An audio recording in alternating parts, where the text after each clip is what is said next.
ज्ञानान्वितं तं सजीवं साद्वैतं सावभूतं परिजन सहितं कृष्ण चैतन्य देवं श्री राधा कृष्ण पादान सहगण ललिता श्री विशाखान्वितांश्च हे कृष्ण करुणा सिंधु दीन बंधु जगतपते गोपेश गोपिका कांत राधा कांत नमस्तुते तप्त कांचन गौरांगी राधे वृंदावनेश्वरी वृषभानुसुते देवी प्रणमामि हरिप्रिये वाञ्छाकल्पतरुभ्यश्च कृपा सिन्धुभ्य एव च पतितानां पावनेभ्यो वैष्णवेभ्यो नमो नमः जय श्री कृष्ण चैतन्य प्रभु नित्यानंद श्री अद्वैत गदाधर शिवासादि गौर भक्तवृंद हरे कृष्णा कृष्णा कृष्णा हरे हरे हरे राम राम राम हरे हरे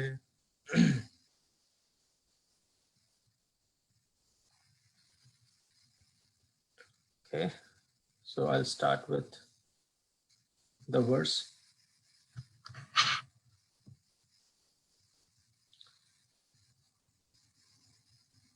ज्ञानं ज्ञेयं परिज्ञाता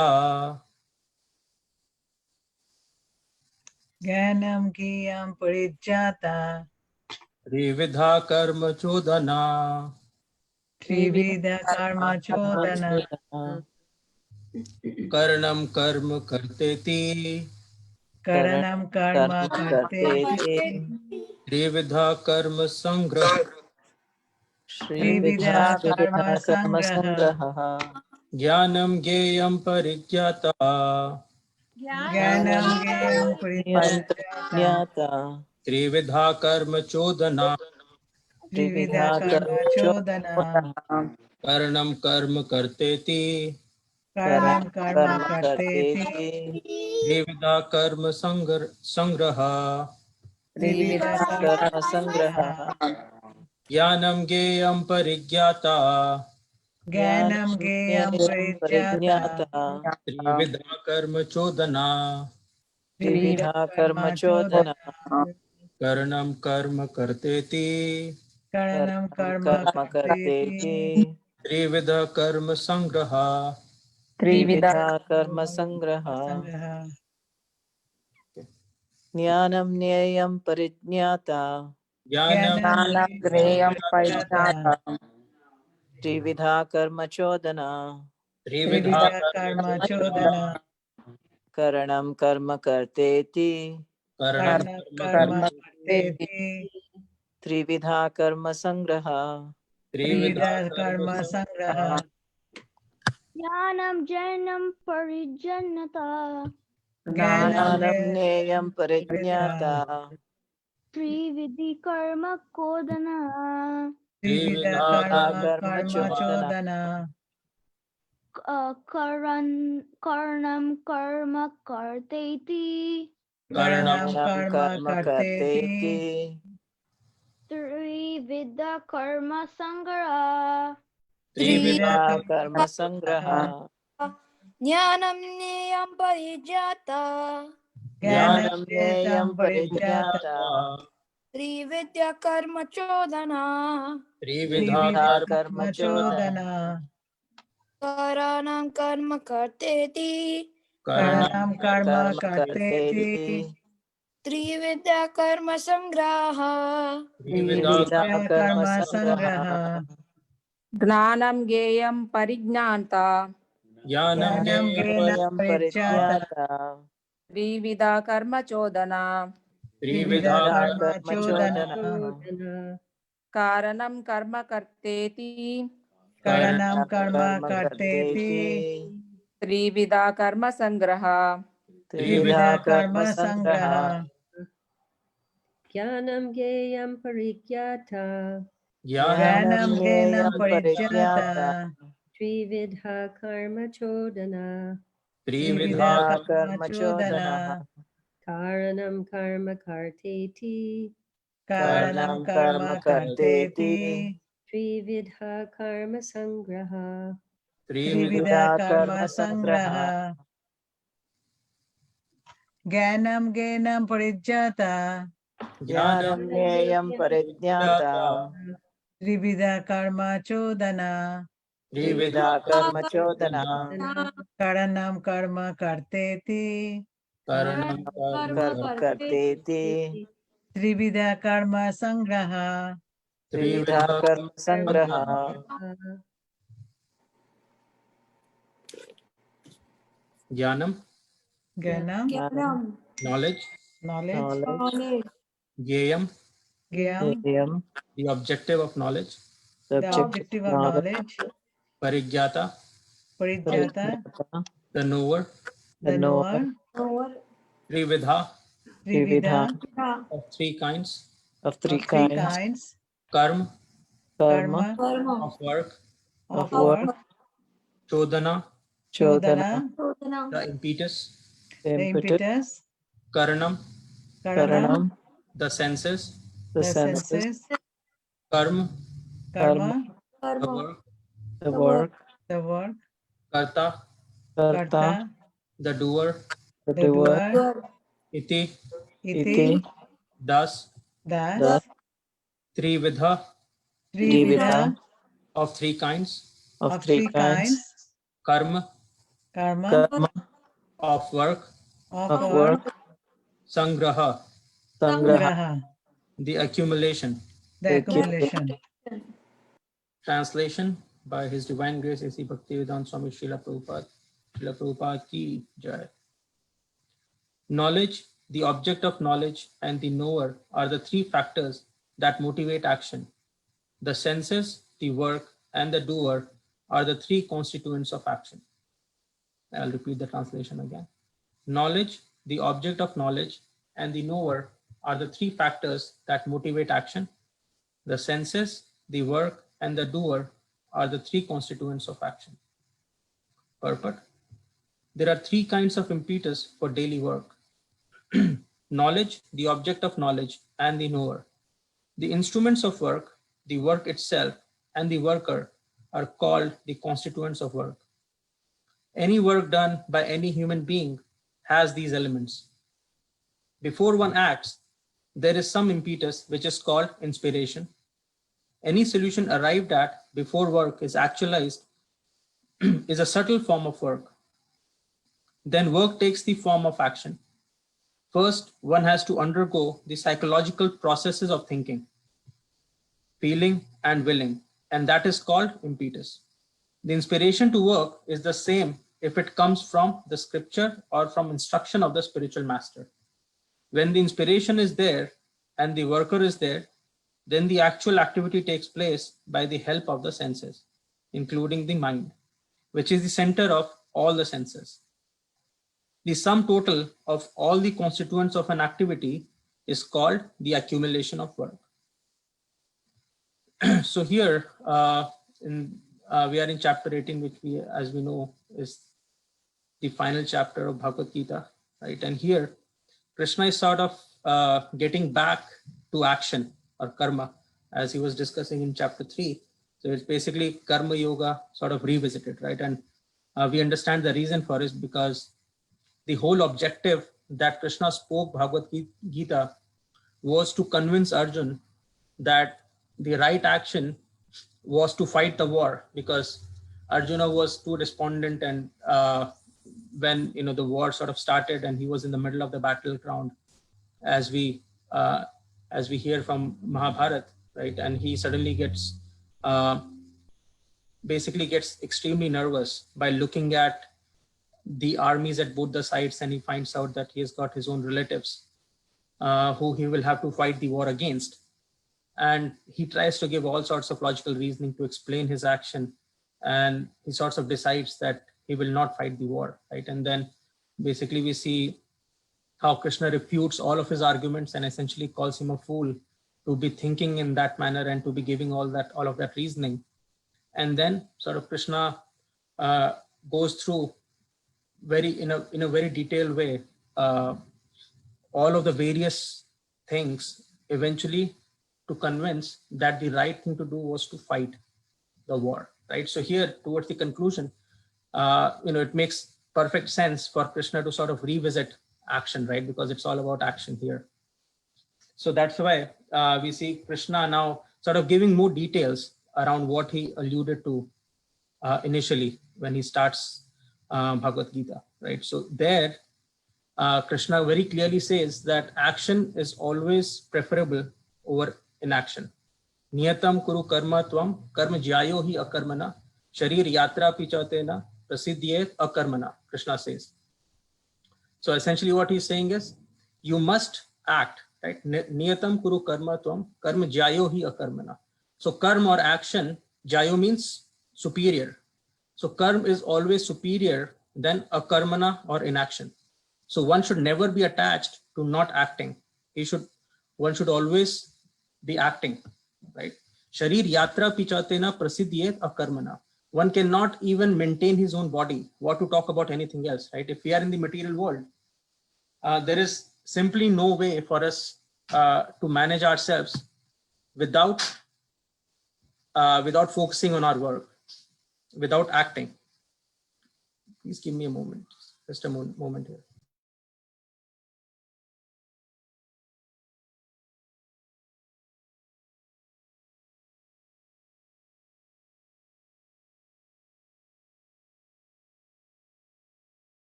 Sorry, that was my son.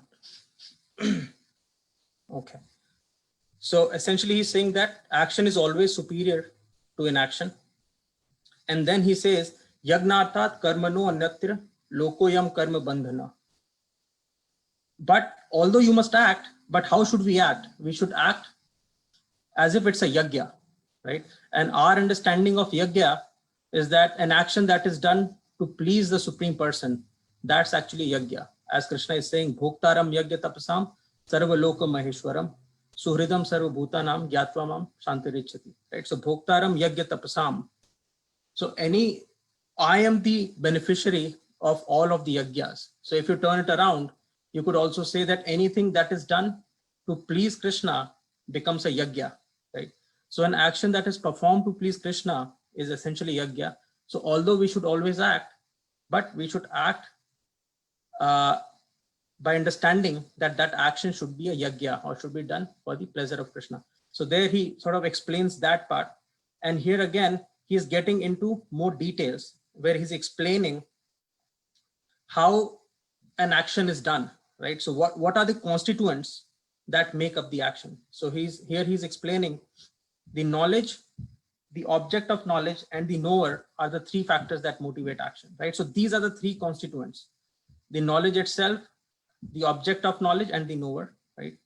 So as Prabhupada is explaining in this purport here very nicely, right? So for every action that we do, there has to be an inspiration, right? There has to be an impetus. So there has to be a lot of thought process, and usually that's how it works, right? Whenever you perform any action, there is a lot of thought process that goes into it, right? Sometimes, it may take us a lot of time if the action involves some grave consequences. We may think it over. It may take us a lot of time and effort. We may go out and seek a lot of suggestions and help, right? Before we make a decision to act one way or the other, right? So depending on how important the results of an action are, that's how we usually act, or how important the action itself is.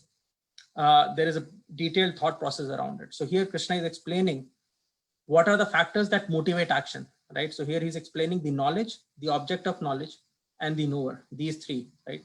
And then the action itself is constituted by the senses, the work, and the doer, right? So these three. Of course, I mean, we cannot perform any action without the senses, and senses also include the mind, as Prabhupada is explaining here, right? So without mind also is counted within the senses, the work itself, and the doer, the person who is performing the action, right?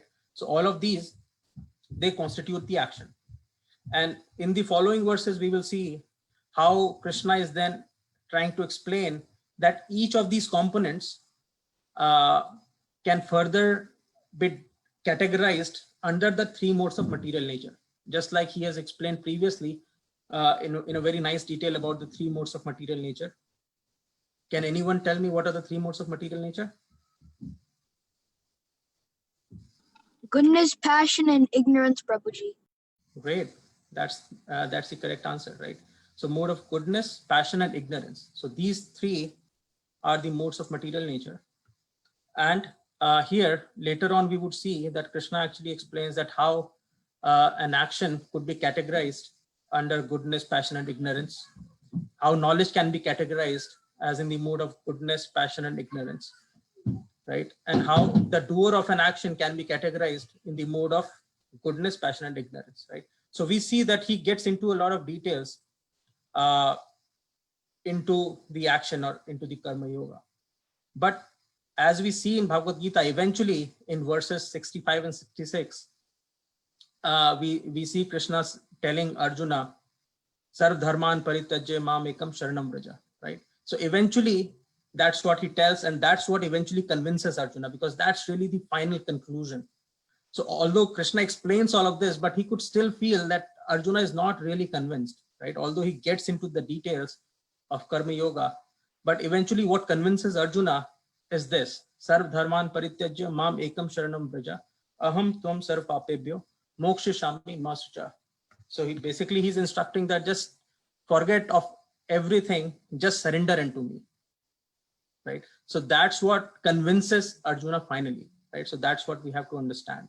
So if it in this verse, he's giving a very practical advice, right? So if we understand it in the context of Mahabharata, right? So let's imagine ourselves in the position of Arjuna for a minute here, right? So let's say if we are Arjun and we are in the middle of the battleground, right? There's the war going on, about to start. And if we try to break down these components as Krishna is explaining, so we'll do a little exercise, because I think that would be the best way to understand what Krishna is telling here. And I would like it to be a little interactive, because I think that would give us the most value for our time. So let's first of all understand these three, the top three components: knowledge, the object of knowledge, and the knower. So these three factors, what they motivate the action here, right? So in the context of Mahabharata, and if we consider ourselves in the shoes of Arjuna, what would you say is the object of knowledge here? Actually, let's start with the easiest. Who is the knower here? Arjuna. Right. So that's the easiest for us to understand, right? So who is the knower? That's Arjun, right? Because we are assuming ourselves to be Arjun at this point, right? And then what is the object of knowledge? The war. Right. Yeah, absolutely. Right. So the object of knowledge is why, basically the objective of knowledge here is the war, and whether, because what was the dilemma that Arjuna was in, whether I should fight the war or I should not fight the war, right? So that's the question. So that becomes the object of knowledge really here, whether I should fight the war or I should not fight the war, right? So that becomes the dilemma. And then knowledge is everything, all the thoughts and processes that would lead to the object of knowledge, whether I should be fighting or not fighting. So all of that would constitute knowledge, right? Make sense? Yeah, the two lists, to do or not to do. Right, exactly. The entire list of everything that would eventually lead to that decision, right? So that would comprise knowledge, right? So there could be many things. For example, in a very simple way, the first thing could be, if I'm a Vaishya, for example, I'm not even a Kshatriya, I don't even know how to lift a bow and an arrow, right? There is no way I can fight that war, right? So that would become a factor in terms of what are the resources that I have to fight that war, right? So that could become one of the factors to achieving the object of the knowledge, which is whether I should be fighting the war or not, right? So Arjuna could have considered, okay, what is my skill set? Well, whether I will be able to stand in the war, forget about actually fighting it, right? So that may serve as one of the components, right? Similarly, what is my duty at this time? If I am Kshatriya, like in this case being Arjuna, right? The role of Arjuna, because he's a Kshatriya, right? So he's supposed to fight, right? So that would sort of play in favor of fighting the war because he's a Kshatriya, right? So similarly, there could be 10 or n number of factors that could go into comprising the knowledge itself. Could you give me any other examples of what would be the other factors that would constitute knowledge in this case?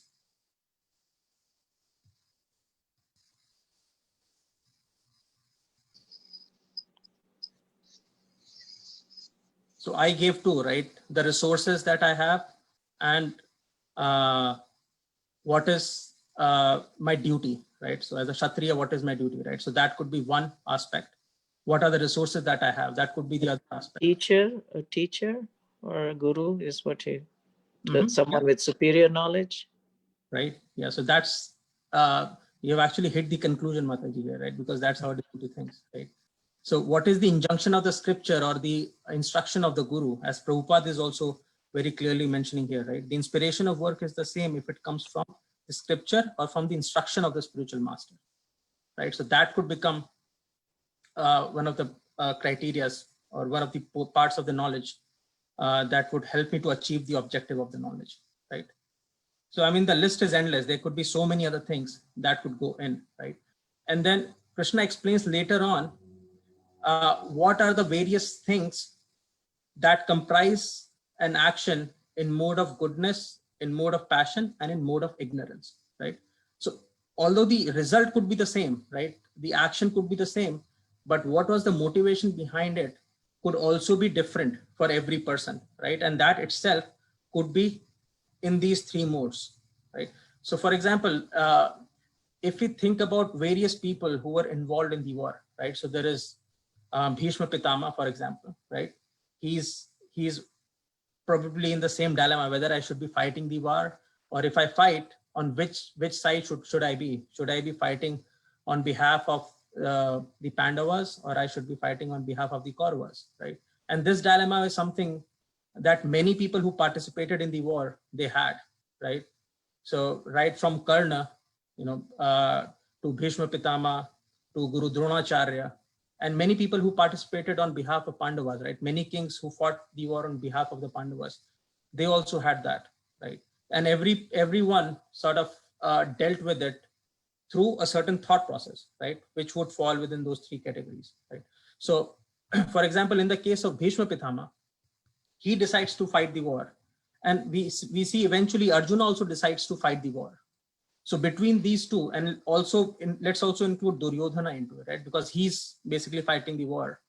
And then we have Dhritarashtra, who actually is not fighting the war, but he had a very, very important role to play in the war, right? So we have these four characters.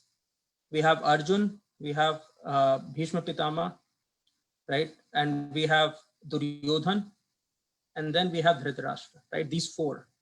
So eventually all of them are fighting the war, although Dhritarashtra is not fighting it actively, but he's watching the entire thing. And because he's the king, right, he has a very, very important role in that. So we could say that he's actually fighting the war in that sense, right? So all of these four, they decide to take that same action.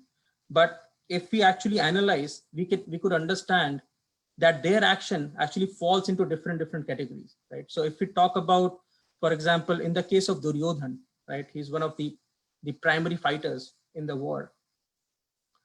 He decides to fight the war, but what the action of fighting the war, which category would it fall, right? If we try to analyze that. So what was his motivation to fight that war? For personal gain. Yep, personal gain. Would think it would be in the mode of ignorance, right? Yep. And against dharma. Right, exactly. Right. So his motivation was, of course, for personal gain, because he wanted to enjoy the kingdom, right? And the other reason was because he enjoyed doing things that were against the scriptural injunction, right? Exploitative, for example, exploiting the people. So as a king, the primary responsibility is to safeguard one's pupils, right? So you have to make sure that the people who you are ruling over, they are satisfied and they are leading the happy life. That's the scriptural injunction, right? Because king is considered to be a representative of God.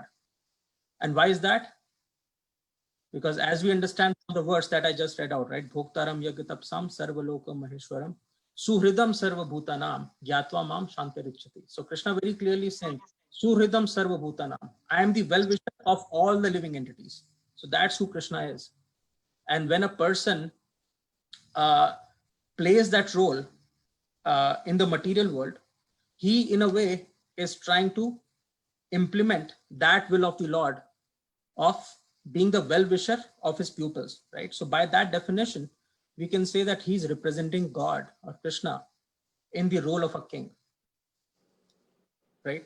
But when a king decides otherwise, right? So in a way, he's acting totally against the injunctions of the scriptures.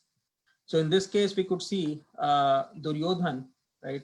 The entire episode of disrobing Draupadi, right? As soon as he wins the war, I mean, as soon as he wins Draupadi in that game, in that gamble, right? What's the first thing that he does? I mean, someone else could have dealt with it in some other way, although she is the queen, but now she's sort of, he has won over that queen, but it does not entitle a person to disrespect a servant in the middle of the entire assembly, right? I mean, a more decent person, even though another person, maybe his servant, would treat him much more decently, right? But Duryodhan does the exact opposite of how we should be treating someone who is working for us, or someone who we are sort of responsible for, right? Instead of protecting them, ideally Duryodhana should have protected, but instead of that, he wanted to exploit, right? So he was acting totally against the injunction of these scriptures, and because he enjoyed doing that, right? So by that definition also, that action comes in the mode of ignorance, right? So the action of fighting the war in the case of Duryodhan is in the mode of ignorance. Now, if you talk about Dhritarashtra, right? Dhritarashtra is pretty much the same, right? Because he is essentially attached to his son so much that he loses his entire sense of responsibility being a king, right? So being a king, his primary responsibility is to take care of his pupils, right? Because that sort of overtakes his responsibility as a son, according to the scriptural injunctions. But he falls for the attachment towards his son instead of implementing his duty, right? And because of that, we could say that he too sort of acted in the mode of ignorance here, right? So both Bhishma Pitama and Duryodhan act in the mode of ignorance. Now, when we come to, I'm sorry, Dhritarashtra, I was talking about Dhritarashtra. Now, if we come to Bhishma Pitama. Yeah, I was going to say Bhishma Pitama did not Yeah. act in ignorance. So I was surprised. Okay, go ahead. Yeah, actually, I was talking about Dhritarashtra, right? Yeah, Dhritarashtra, Dhritarashtra makes sense. Yes. yeah. Dhritarashtra is the father of Duryodhana. And being the king, his responsibility was to take care of his pupils. But instead of that, he acts foolishly because he's so attached to his son. And that's why whatever actions Dhritarashtra did, they would fall in the category of the mode of ignorance. But when we talk of Bhishma Pitama, right, he's fighting the war on behalf of the Kauravas, right? So what do you think his actions would fall under? He was doing according to his duty. So I think it would be more would it be in the mode of passion? I'm not sure. Or goodness, I don't know. He went according to dharmic duty, that he was fighting for the crown, and he had made a vow that he would always fight for the crown of the sitting king. Yeah. Yeah. So you think probably in the mode of passion or goodness? Yeah, I'm not quite sure. Yeah. Okay. Anyone else? I would think, mode of passion or ignorance, definitely not goodness, because he realized that it was a mistake, that he did not break his oath when the time was there. So I cannot say that it was a mode of goodness. Definitely it could be mode of ignorance or passion. I would go with more passion now, because he was sticking more to his vow than really doing Correct. the Yes. right thing. Yeah. I agree with Mataji. Yeah. Okay. So, but definitely not mode of ignorance, right? Because Yeah, it's not the mode of ignorance.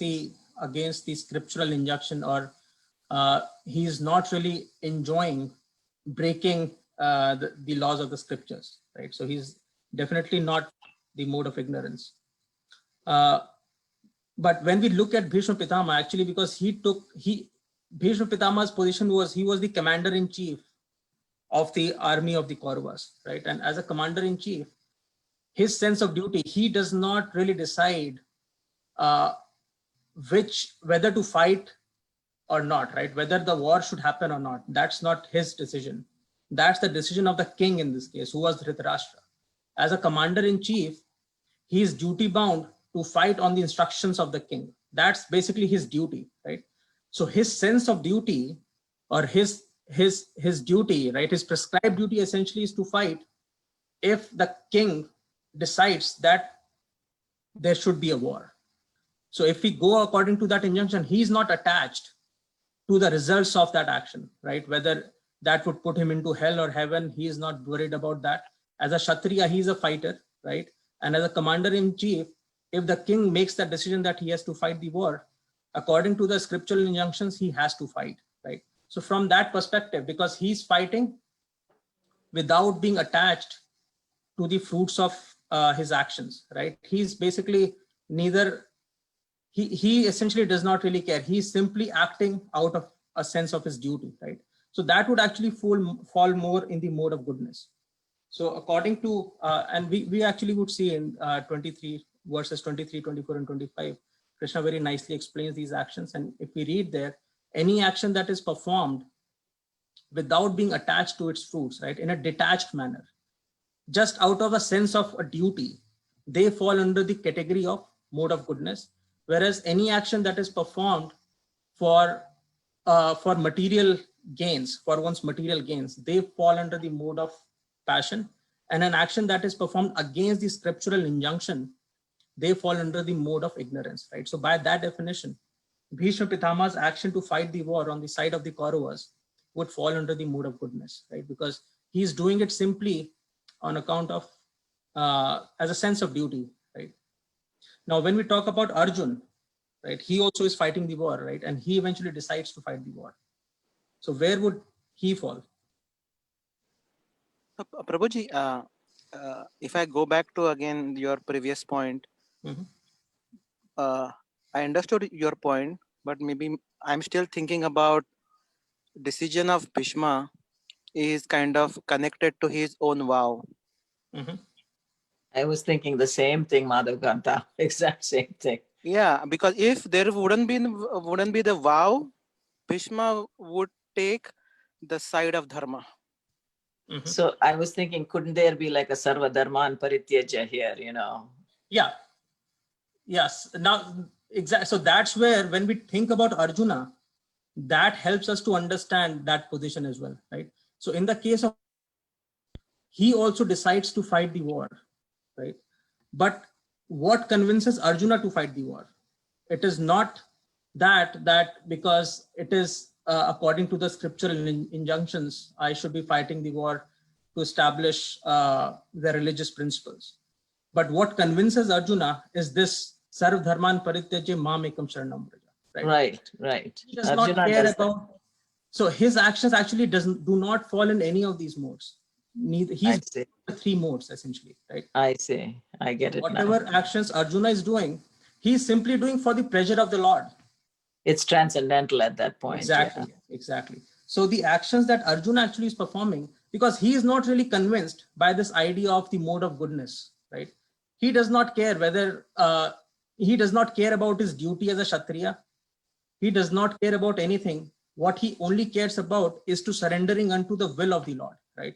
And in this case, the will of the Lord is that he should be fighting, right? Because paritranaya sadhunam vinashaya cha dushpritam dharma santhapna arthaya sambhavami yoge yoge, Krishna is saying, right? And Krishna comes because he wants to establish the religious principles.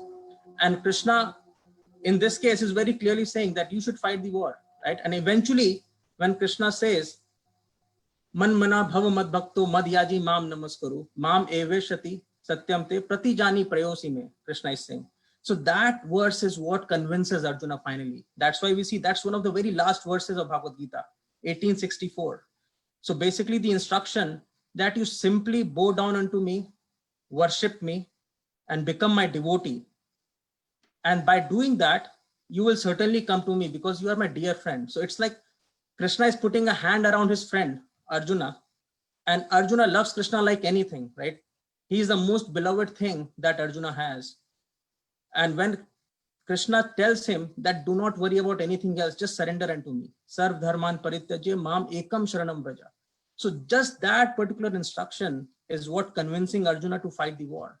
So his decision to fight the war is beyond these three modes of material nature. It's actually transcendental, right? And that's the more important point. We should not really debate about whether Bhishma Pitama's actions were more into the mode of goodness or passion, because it's not very much relevant for devotees.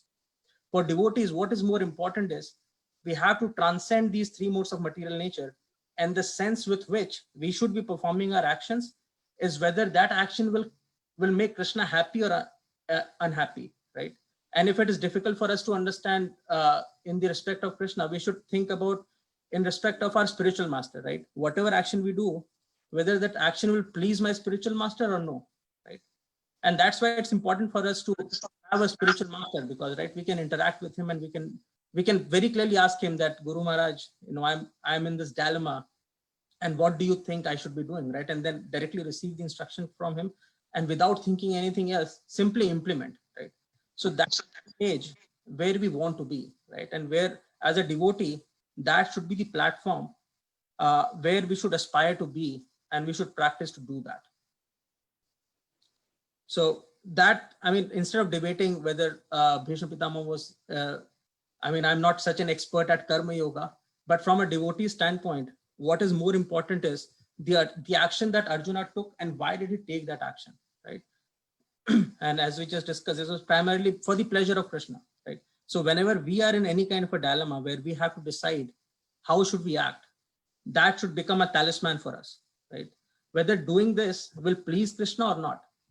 And if it becomes difficult for us to understand whether doing this will please Krishna or not, then we should seek help from the scriptures and from, more importantly, from the spiritual master, right? Because we are not intelligent enough sometimes to be able to differentiate between, you know, what would please Krishna and what may not, right? So that's where spiritual master comes into the picture. And that's why, you know, Prabhupada here is very clearly instructing. The inspiration to work is the same if it comes from the scripture or from the instruction of the spiritual master, right? So, I mean, if we take anything in our lives, right, there are so many situations where we face the same situation which Arjuna faced, right? We are in a dilemma whether I should be doing this or I should be doing that, right? And at that point, it becomes very, very difficult for us to move, right?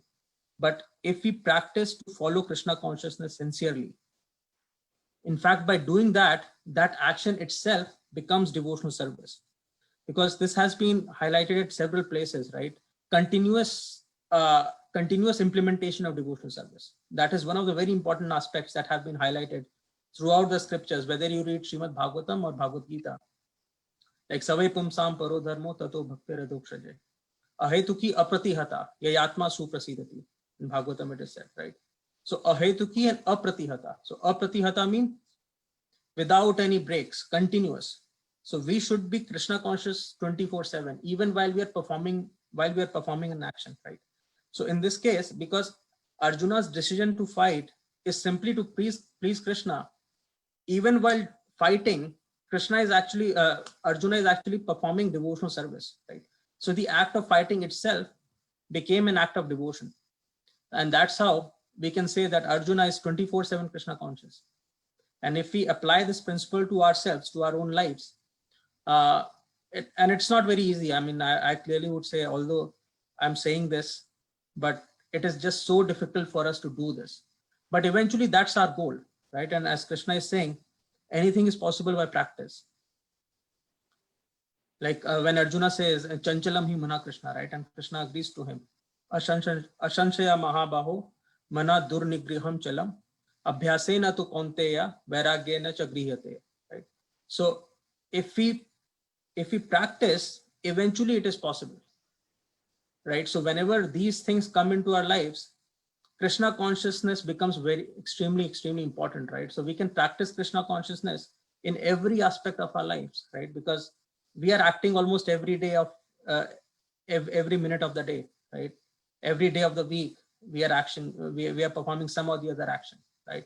And if we practice to sort of act in the spirit to please Krishna, then that action itself becomes devotional service. I mean, we can take some very simple example. For example, if I have to clean the utensils, for example, right? Cleaning service. Very simple, right? So why should I clean? First of all, because someone can think, we have to clean because we have to keep the house clean. And if we keep the house clean, our minds will be clean and, good energy would come, and that's the right thing to do, right? So that would probably fall in the mode of goodness, right? Whereas some other person may just decide not to clean and the house is filthy and dirty, and that's what a person enjoys, right? A person in mode of ignorance would be like that. But as a devotee, when we think that, look, if we clean the house and we have temple in the house, Krishna is sitting in my house right here, and if I keep the house clean, that will make Krishna happy, right? So although the action is the same, cleaning the utensils, right? But if we keep Krishna at the center, and every time we think that by doing that action, this will please Krishna, then that same action becomes a devotional service, right? And if we try to practice that in the smallest things of our lives, right? If we just start to think that way, eventually we can realize how easy is it for us to be Krishna conscious 24/7. But of course we have to practice, right? So that's what I understood from this verse here. So we are at 7:42, and I'm sure you may have more questions, because this was probably the first time I went into a more interactive mode, but otherwise usually it's a one-way street where I'm speaking and everyone else is listening. But I just thought, although I may get stuck at a few points like I did, because I'm not an expert, and thank you all so much for listening to me patiently, and please excuse me if I made a mistake anywhere, and I would request all of you senior Vaishnavas to correct me wherever I was wrong. But the overall understanding is the topmost focus for a devotee should be to please Krishna. We should not worry too much about the three modes of material nature, and to understand what these are.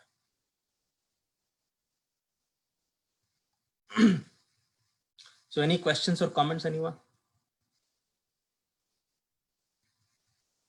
So I'm thinking, so if you're doing everything in terms of pleasing Krishna or Vaishnavas or, devotees, then automatically you would kind of fall into the mode of goodness, so to speak, right? Yeah, that's why, mode of goodness is the closest to the spiritual platform, right? The entire process in Vedas, there is so much that has been described. And the primary objective of all of those instructions is so that people can gradually elevate themselves from the mode of ignorance to mode of passion, and then eventually to mode of goodness. But unfortunately in Kali Yuga, our lifespans are so short that we do not, and first of all, the lifespan and also the brain power that we have, right? It's so small. We are not really that intelligent that we can totally appreciate and understand the difference between mode of goodness, mode of passion, mode of ignorance, and very sincerely try to elevate ourselves, right? Just so difficult for us. I know, I can vouch for that. Right. It's just not practical in Kali Yuga. That's why when Mahaprabhu came, he simply focused on Harinam Sankirtan, right? And pleasing Krishna through Sankirtan Yajna. So, if we simply think about this formula, that when I do this, whether I'll be pleasing Krishna or no, that's much more simpler for us to sort of execute, yeah. Versus getting into the nitty-gritties of whether this is in mode of goodness or mode of passion, because there are so many different things when it comes to these different modes of material nature. I like that. That's good. Just doubt here. I'm not trying to make an argument here, but just like if Bhishma was doing the duties and he was in mode of goodness, so in that way, even many people try to convince Ravana and Kamsa also, but he forced them to fight against Ram and Krishna. So are they also in the mode of goodness? No, in the case of Ravana, he is the king, right? Correct. There is a difference between commander-in-chief and king. No, I'm not talking about the Ravan. I'm talking about the person who fought for Ravan. Oh, a person who fought for Ravan. Yeah, you could say, depends on the motivation, right? If, let's say I'm fighting for Ravan, right? But not out of a sense of duty. I'm fighting because I enjoy killing people who are on the side of Lord Ram, and I like when Mother Sita is getting exploited by Ravan. I just enjoy that. I just relish that. And out of that motivation, I'm fighting on the side of Ravan. So that would be mode of ignorance, right? Whereas if a person does not really enjoy fighting in the company of Ravan. He actually wants to fight in the company of Lord Ram. But out of his sense of duty, he simply just ignores everything else. Just out of the sense of duty, he does what he has to. So that, according to Karma Yoga, would fall in the mode of goodness. And by doing that, he will not get the negative implications or the negative karmic reactions of fighting that war. He would, because in that case, he would not accrue any kind of a negative thing, because he's simply acting out of a duty, just like a soldier, right? When Yeah, so we'll say that the command of his commander in chief. Kumbhakarna was one of them, right? Kumbhakarna, Meghnad, they know that Ram was a avatar of Vishnu, and Yes. Kumbhakarna convinced him, like, do not do this, but he forced Right. him whether you want to do it Yeah. or not. So Yeah. he was in Right. mode of goodness. Yeah, you could call Kumbhakarna in that case in the mode of goodness. I mean, I have not really read a lot about the characters of Kumbhakarna and his motivation to fight the war, so I cannot be 100% sure. But anyone whose motivation was to act simply out of his duty and not relishing the exploitation of Mother Sita by Ravana would come under the mode of goodness. Whereas a person who is fighting because he's enjoying what Ravana is doing, that would fall under the mode of ignorance. Although the action is the same, fighting on behalf of Ravana. But what what was his name? Vibhishan, right? What Vibhishan did, that would be beyond the three modes of material nature, right? So that's on a spiritual platform, because out of his love for Lord Ramchandra, he went onto the side of Lord Ram. Although you would hear many things, many materialistic people saying that actually Vibhishan did a wrong thing because he betrayed his own brother. But all of that does not matter, because he's beyond those three modes. He did whatever he did because out of his intense love for Lord Ramchandra, right? So his position is much more superior to Kumbhakarna. Although Kumbhakarna may have fought out of the mode of goodness, but even the mode of goodness is within the material platform, right? It's not beyond the material platform. So Vibhishan's position is certainly superior to Kumbhakarna. Yeah, I don't have doubt about that. So yeah, thanks, Prabhu. Yeah. I hope this makes sense what I just said, right? So if Kumbhakarna was fighting out of a sense of duty, then it's mode of goodness. But if he was fighting because he was enjoying what Ravan was doing, then that would be mode of ignorance. Yeah. Not sure, because I've not really read a lot about Kumbhakarna, so not sure which category he was.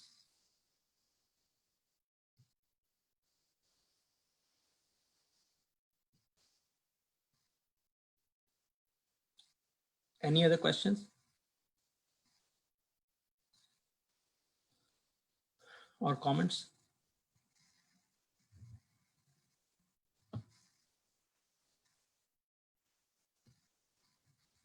I guess not. So thank you all for listening patiently.